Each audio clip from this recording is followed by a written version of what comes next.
15 group primary होंगे और 13 group जो बचते हैं वो क्या होते हैं कि सब ग्रुप होते हैं। क्या होते हैं? सब ग्रुप। अब इनमें से अपन पहला ग्रुप पढ़ते हैं आज, कैपिटल। ग्रुप का नेम है कैपिटल, जिसको अपन पूंजी बोलते हैं। हिंदी में क्या बोलेंगे? पूंजी। इस ग्रुप का उपयोग कब होगा? जब व्यापारी अपने व्यापार में क्या लगाएगा? पूंजी लगाएगा। मान लो कि 3 पार्टनर है, उन तीनों पार्टनर ने बराबर पूंजी लगाई और व्यापार शुरू किया। आप अकाउंटेंट हो तो आपको डीआर क्या करना पड़ेगा? सीआर। जैसे राम कैपिटल अकाउंट आपने बनाया, अजय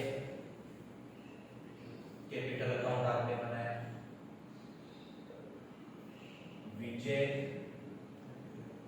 कैपिटल अकाउंट आपने बनाया। इन्होंने क्या किया? तीनों ने 3-3 लाख रुपए से व्यापार शुरू किया। तो इन सब के आप 3-3 लाख रुपए की एंट्री करोगे रोज।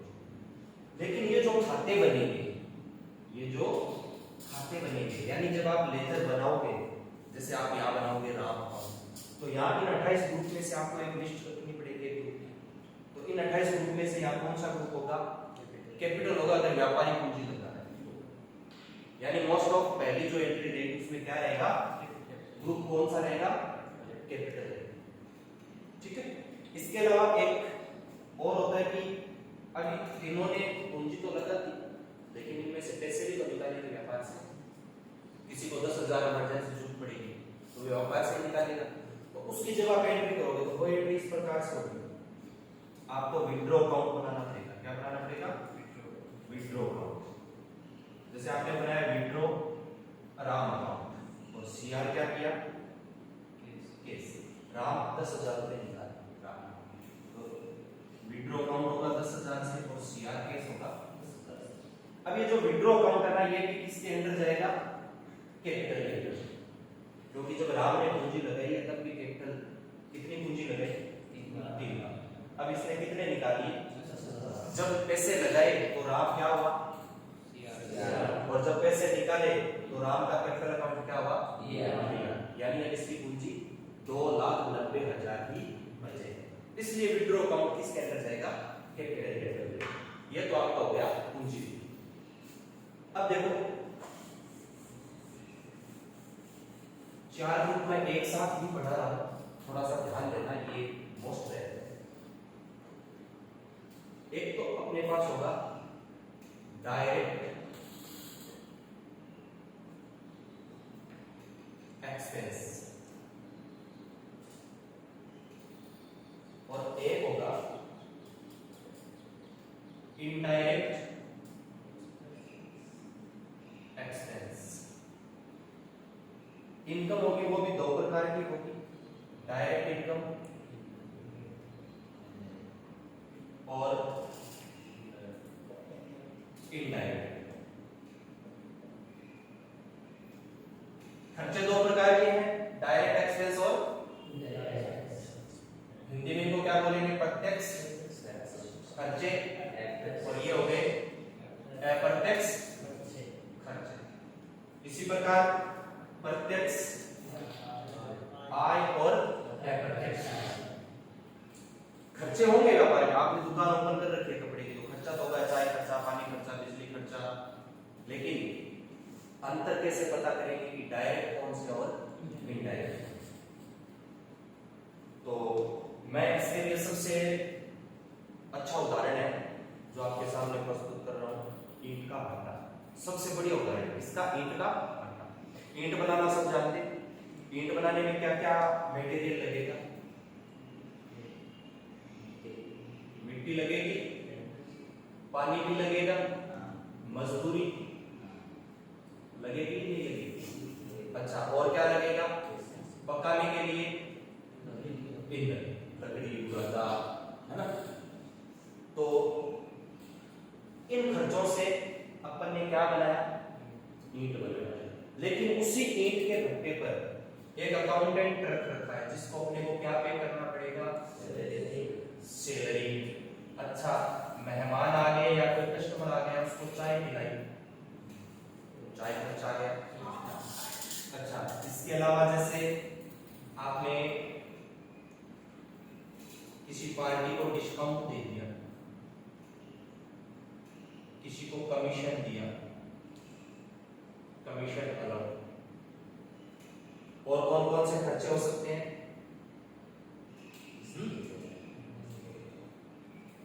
जो भी खर्चे हैं व्यापार में जरूरी है वो आपको खर्चे करने पड़ेंगे, रोक तो नहीं सकते।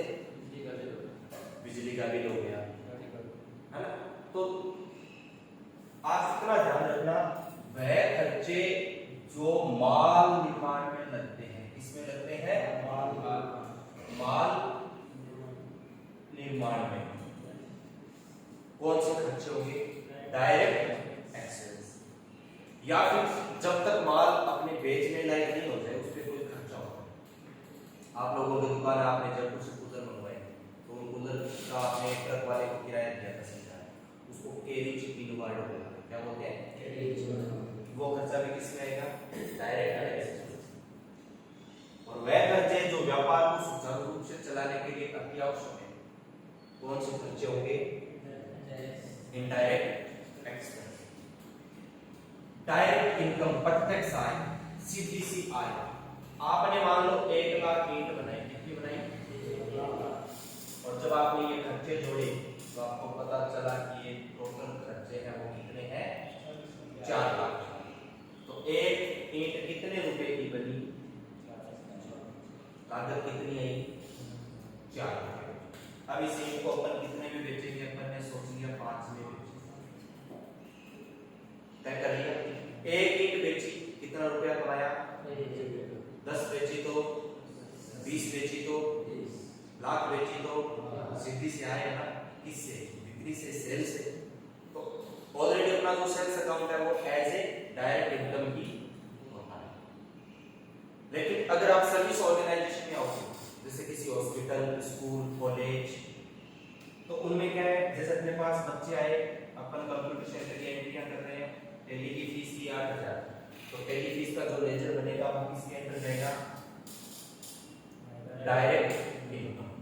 अच्छा आरएसएटी की फीस ली तो आरएसएटी की फीस किसके अंदर जाएगा? Direct income.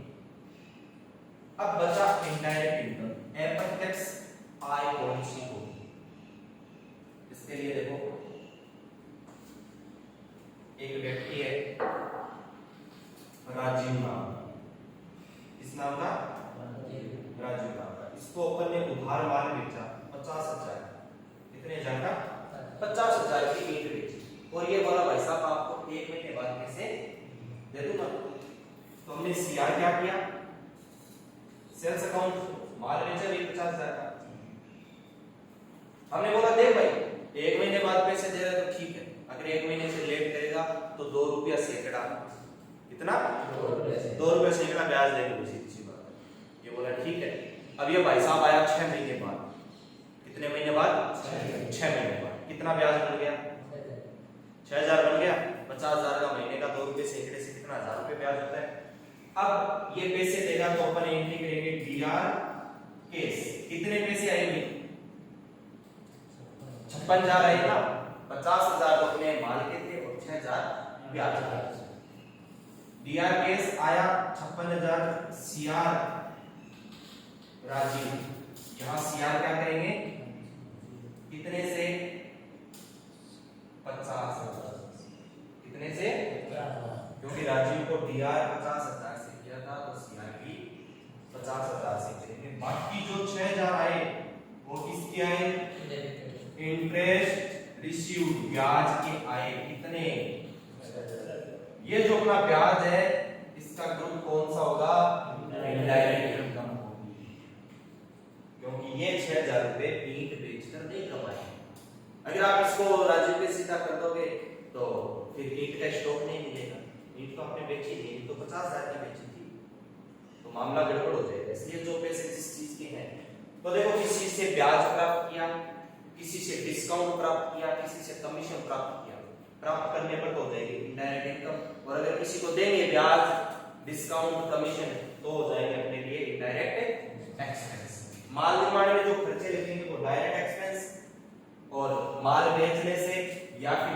सेवा देने से, कोई फीस बदले में प्राप्त करने पर जो इनकम होगी वो कौन सी इनकम होगी? डायरेक्ट। ठीक है, फटाफट नोट करो।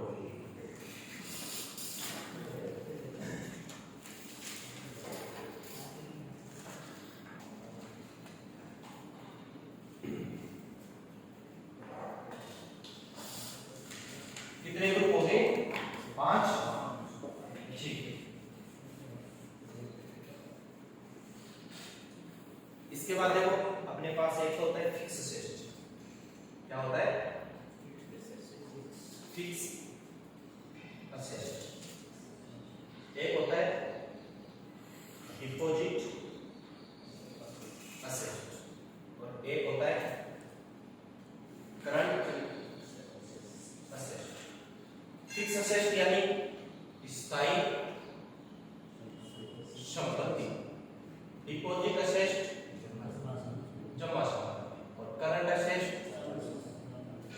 चालू संपत्ति। देखो फिक्स असेट इस कंप्यूटर सेंटर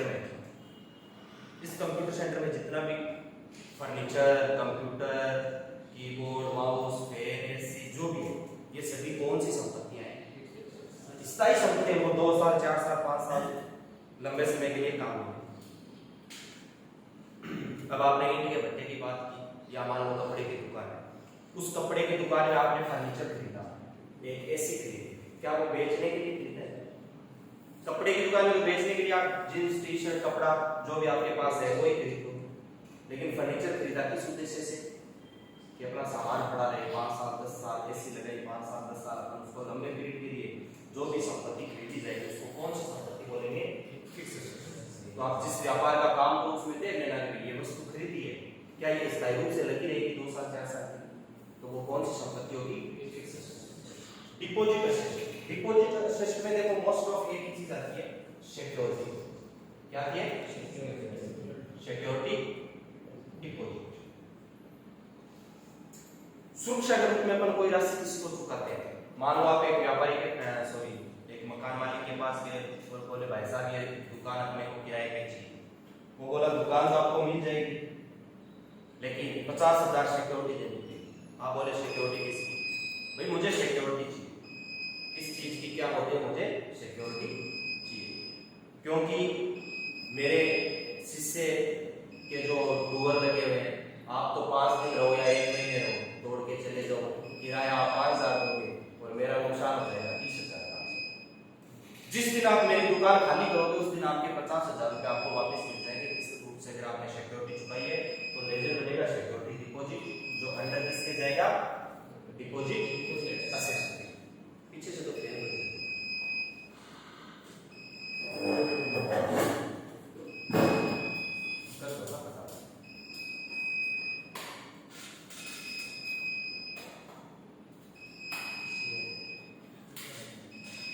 सभी बंद करते हो उसमें से सिर्फ फैन बंद कर दो। हाँ आ जाओ। इसके बाद है चालू संपत्ति, करंट असेट। ये देखो डायरेक्टली बहुतों का काम है क्योंकि मैंने आपको बताया था प्राइमरी ग्रुप कितने हैं और 13 क्या है? सब 13 है सब। इसलिए ये करंट असेट है, ये तो प्राइमरी ग्रुप है, लेकिन इसके नीचे छोटे छोटे group sundry debtor, stock, cash and bank account, ये सभी क्या होती है? चालू संपत्तियां होती है। इनकी जगह वो काम करेंगे, ये भी काम आएगा कहीं कहीं। तो फिलहाल मैं इसको इतना ही बताऊंगा। ये हो गए अपने 8 ग्रुप।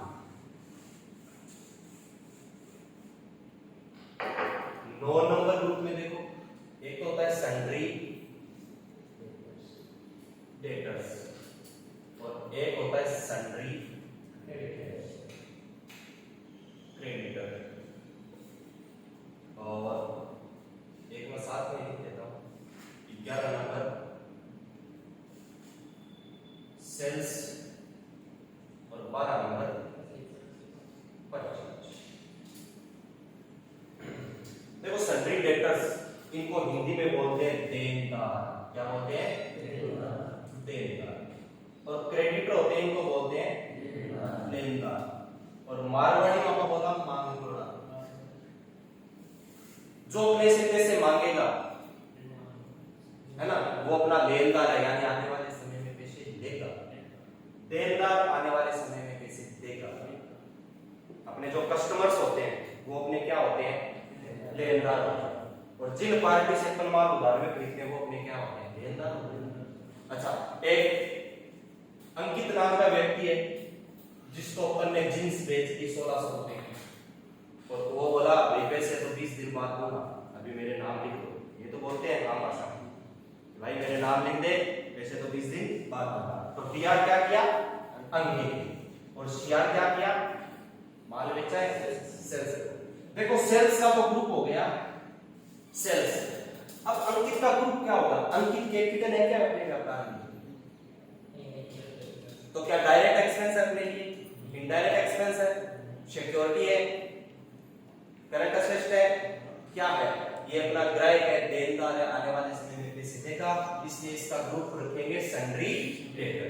कोई भी आपसे माल उधार ले जाए उसको आंख बंद करके सन्ड्री डेटर के अंदर डाल देना, और किसी से भी आप माल उधार खरीद रहे हो उसको आंख बंद करके किसके अंदर डाल देना, सन्ड्री डेटर के अंदर डाल देना। जैसे आपने हिंदुस्तान लिमिटेड से 50,000 का माल उधार में खरीदा, आया क्या, माल आया ना, तो डीआर माल के लिए कौन सा लेजर बनाओगे, परचेज अकाउंट, और सीआर देने वाला खाता कौन है, हिंदुस्तान अकाउंट। तो परचेज के अंदर जाएगा, इसमें ज्यादा सोचने वाली बात नहीं। कैपिटल के अंदर, परचेज के अंदर, सेल्स के अंदर, फिक्स असेट के अंदर। भाई अपने तो दिमाग कहाँ घूमता है, अंग्रेजी और हिंदी में थोड़ी बस, बाकी इंग्लिश में तो इंग्लिश ही है ना, फिक्स असेट है। अब अपने को पता है कि फिक्स असेट क्या होती है ना, स्थायी संपत्ति। तो फिक्स असेट में, परचेज में, सेल्स, डेटर में, क्रेडिट इंग्लिश में चलेगी, बीच में हिंदी है तो बताना पड़ेगा। वो मैंने आपको क्लियर बता दिए। जितने भी आपके ग्राहक है डेटर होंगे, और जितने भी जो माल आपको उधार बेचेगी वो पार्टी आपकी क्रेडिटर होगी, मांग थोड़ा खुश, ठीक है। ये हो गया हिंदुस्तान आपका सन्ड्री क्रेडिटर। कितने ग्रुप बता दिए मैंने, मोस्ट ऑफ जो काम आने वाले ग्रुप है वो मैंने बता दिया, जो आपको बार बार एंट्री में चाहिए होगा वो मैंने आपको। इसके अलावा चलो मैं 28 में से 14 करवा ही देता हूं, 2 और बता देता हूं आपको।